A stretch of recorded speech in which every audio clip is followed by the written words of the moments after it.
नमस्कार, मैं रवीश कुमार। भारत में मुसलमानों के खिलाफ हो रही हिंसा को लेकर प्रमुख रूप से अमेरिका ही बोलता रहा है, लेकिन खाड़ी देश प्राय चुप रहे। कतर, कुवैत, सऊदी अरब और ईरान ने कभी इतना मुखर होकर कुछ नहीं कहा। भारत के 4 बड़े व्यापारिक साझेदार हैं, ट्रेडिंग पार्टनर। अमेरिका और चीन के बाद संयुक्त अरब अमीरात और सऊदी अरब का नंबर आता है। खाड़ी के देशों ने हमेशा भारत के साथ धंधे को ऊपर रखा है, धर्म को पीछे।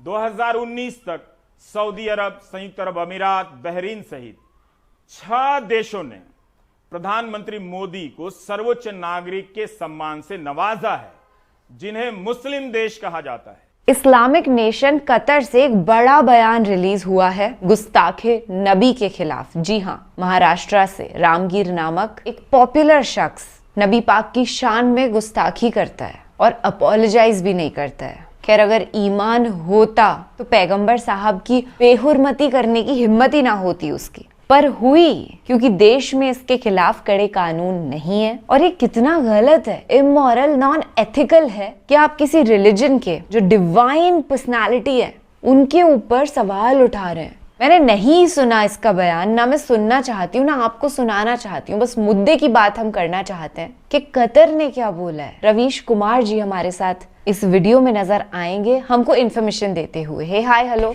नमस्ते जी, सत श्री अकाल, अस्सलामु अलैकुम। मैं निधि शर्मा इंडिया से। और ये कितनी भी कोशिश कर लें नफरतें फैलाने की, पर हम लोग आपस में कभी नहीं लड़ने झगड़ने वाले, ना कभी एक दूसरे से नफरत करने वाले हैं, क्योंकि देश में ये बांटने काटने वाले लोग अलग ही हैं और हम इनकी इस इन्फ्लुएंस से इफेक्टेड नहीं होना चाहते। It's such a shame. ये जो रामगिरी है ये खुद अपने आप को महंत महाराज बताता है। लोग एक बड़ी तादाद में इसको देखने के लिए, सुनने के लिए आते हैं, पर ये दूसरे रिलीजन के हुजूर साहब के लिए कुछ भी उल्टा सीधा बोल रहा है। मजहब नहीं सिखाता आपस में बैर करना, हिंदी है हम, वतन है हिंदुस्तान हमारा। भैया, हमारे मजहब ने, हमारे धर्म ने तो हमको नहीं सिखाया है कि किसी के भी खिलाफ एक गलत सोच रखें। पर ये लोग धार्मिक नहीं है। शुद्ध वैदिक धर्म सनातन को ये नहीं जानते हैं और ना ये जानते हैं दीन इस्लाम को। चलिए, देश के जो सबसे बेस्ट पत्रकार हैं रवीश कुमार जी, उनको सुनते हैं। कतर का जो बयान आया है उसको सुनते हैं। उसके बाद हम अपनी प्यार भरी मोहब्बत नुमा तफसीली गुफ्तगू को बरकरार रखेंगे। इनमें से कतर और सऊदी एक दूसरे के विरोधी माने जाते हैं। सऊदी अरब और ईरान के बीच भी दुश्मनी चलती है। तब भी सबने मिलकर इन प्रवक्ताओं के बयान की निंदा की है और भारत से माफी मांगने की बात कही है। यह ट्वीट दूरदर्शन न्यूज का है तो 5 जून का, लेकिन 2016 का। रविवार को भी 5 जून ही था जब कतर भारत को लेकर आपा खो रहा था। इस ट्वीट के अनुसार 5 जून 2016 को प्रधानमंत्री दोहा में थे। वहां उन्होंने कतर को दूसरा घर कहा। क्या आपको पता था कि कतर प्रधानमंत्री का दूसरा घर है? और यह बात प्रधानमंत्री ने कही है। आखिर ऐसा क्या हुआ कि जिन देशों के साथ भारत के संबंध बहुत अच्छे हैं, उन देशों में भारत को लेकर नाराजगी हो गई। दुकानों से भारतीय उत्पादों को हटाया जाने लगा। कतर, कुवैत, ईरान जैसे देश भारत के राजदूतों को बुलाकर अपनी नाराजगी का नोटिस थमाने लगे और माफी मांगने की बात करने लगे। कतर के विदेश मंत्रालय ने बयान जारी कर कहा है कि भारत के सत्ताधारी दल के प्रवक्ता ने पैगंबर मोहम्मद के खिलाफ जो बातें कही हैं, कतर उसे खारिज करता है और इसकी निंदा भी करता है। आज विदेश मंत्रालय ने कतर में भारत के राजदूत डॉक्टर दीपक मित्तल को बुलाकर आधिकारिक नोट सौंपा और अपनी निराशा जाहिर की।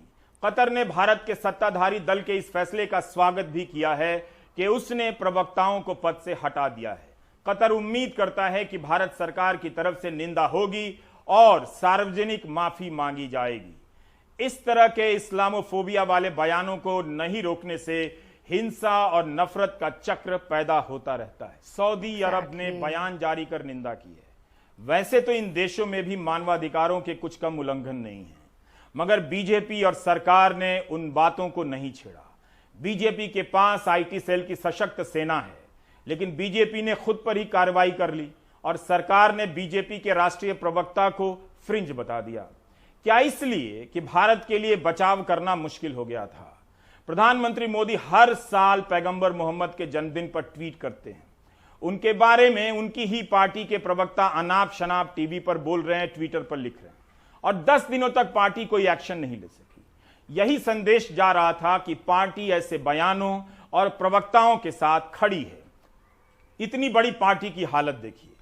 रविवार को अरुण सिंह ने एक पत्र जारी किया, उसमें लिखा ही नहीं कि क्यों जारी किया जा रहा है। ललित निबंध सा लिखा आया कि भाजपा सभी धर्मों का सम्मान करती है।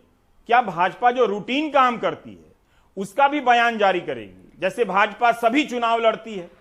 पत्रकारों ने अपनी तरफ से भाजपा के लिए मेहनत की। इस बहस में अभिव्यक्ति की आजादी का प्रश्न भी आ सकता था, लेकिन भारत सरकार और बीजेपी ने इस्लामिक देशों के साथ अभिव्यक्ति की आजादी का मामला नहीं छेड़ा। सीधे प्रवक्ताओं को निलंबित किया, निष्कासित कर दिया। यानी भारत सरकार और बीजेपी से अभिव्यक्ति की आजादी के मामले के रूप में नहीं देखती है। यह कितना दुखद है कि भारत में भी लोग ऐसे बयानों पर लगाम लगाने की बात कर रहे थे, मगर सरकार और बीजेपी ने कोई कार्रवाई नहीं की। मगर वही बात अरब देशों ने की तो 3 घंटे की नाराजगी के भीतर उन प्रवक्ताओं के खिलाफ कार्रवाई भी हो गई। काश भारत सरकार अपने लोगों की आलोचनाओं पर ज्यादा भरोसा कर लेती। भारत इसके लिए भी इन देशों को ललकार सकता था, अभिव्यक्ति की आजादी को लेकर आपत्ति दर्ज करा सकता था। क्या ऐसा हुआ है? मुझे इसकी जानकारी नहीं है।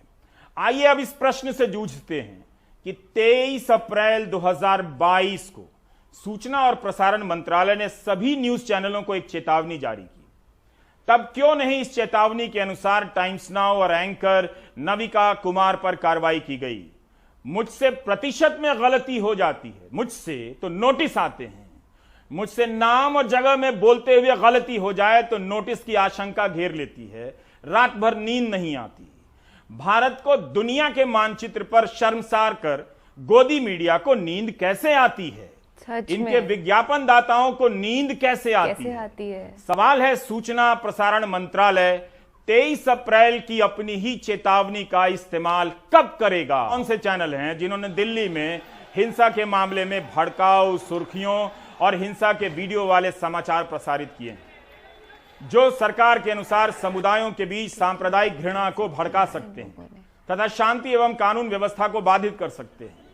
मंत्रालय ने निजी टीवी चैनलों को असंसदीय, भड़काऊ और सामाजिक रूप से अस्वीकार्य भाषा, सांप्रदायिक टिप्पणियों और अपमानजनक संदर्भों के प्रसारण के खिलाफ चेतावनी दी, जो दर्शकों पर नकारात्मक मनोवैज्ञानिक प्रभाव डाल सकते हैं और सांप्रदायिक वैमनस्य को भी भड़का सकते हैं, बड़े पैमाने पर शांति भंग कर सकते हैं। ये सब उस एडवाइजरी में लिखा था जो 23 अप्रैल को सूचना व प्रसारण मंत्रालय की तरफ से जारी किया गया था। 23 अप्रैल की इस चेतावनी को देखकर लगता है चैनलों पर कोई असर नहीं पड़ा। सूचना प्रसारण मंत्रालय के पास काफी मौका था, समय था कि वह इस चेतावनी के आधार पर टाइम्स नाउ के खिलाफ कार्रवाई कर सकता था। जो लोग यह सवाल उठा रहे हैं कि अगर बीजेपी अपने प्रवक्ताओं को निकाल सकती है, निलंबित कर सकती है, तब सरकार चैनल के खिलाफ और चैनल एंकर के खिलाफ कोई एक्शन क्यों नहीं ले सकती? 9 मई को भारत के 4 पत्रकारों को पुलित्जर पुरस्कार मिलता है। स्वर्गीय दानिश सिद्दीकी, अदनान आबिदी, सना इरशान मट्टू, अमित दवे को। न्यूज चैनलों पर लगातार इस तरह के कार्यक्रम हो रहे हैं जिनमें सांप्रदायिक नफरत फैलाने की बात होती है। पिछले 8 साल में हर दिन एक नया रिकॉर्ड टूटता है। अभद्रता अपना विस्तार करती जा रही है। चैनलों के जहरीले डिबेट को हर दिन नजरअंदाज किया जा रहा है। यह टाइटल देखिए हाल फिलहाल के, विरासत से किसका विश्वासघात, घाटी में गद्दार इसलिए हिंदू नरसंहार, बंद बहाना हिंदुत्व है निशाना, शुक्रवार को स्कूलों की छुट्टी क्यों, क्योंकि आपको नमाज पढ़नी, भयानक गर्म हो गई बहस। इस तरह के टाइटल लगाकर 8 साल से तमाम चैनलों पर दिन रात बहसें हो रही हैं। इन बहसों में 2 पक्ष बनाए जाते हैं। दूसरे पक्ष को पूरा करने के लिए कई प्रकार के मौलाना और इस्लामिक विद्वान लाए जाते हैं। ये लोग भी कम अभद्र तरीके से बात नहीं करते। मौलानाओं की मौजूदगी और इनकी बातों ने भी ऐसी तकरारों को हवा दी है। ये लोग हैं जो आग में घी बनने के लिए चैनलों पर जाते हैं। ऐसे तत्वों से भी सावधान रहने की जरूरत है। 2020 में जब कोरोना आया तब न्यूज चैनलों ने एक खतरनाक खेल खेला। याद दिलाता हूं, कोरोना को तबलीग जमात से जोड़ दिया गया। फर्जी आधार पर कवरेज का तूफान खड़ा किया गया कई हफ्ते तक, और फल सब्जी बेचने वाले गरीब मुसलमानों पर हमले होने लगे, उनका बहिष्कार होने लगा।